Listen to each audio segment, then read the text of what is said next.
Hey guys, and welcome back to this channel. In this video I'll be showing you guys how you can give players like plants on Grow a Garden. Unfortunately you cannot give like seeds. You can only give I think plants or pets. So for instance, there's this guy Nutella here.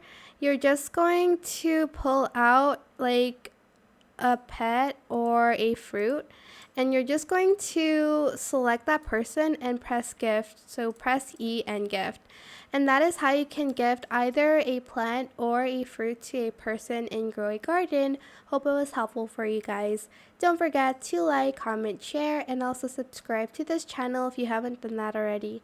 If you have any more questions about this video, just leave it in the comment section down below. I will try my best to answer them all for you guys.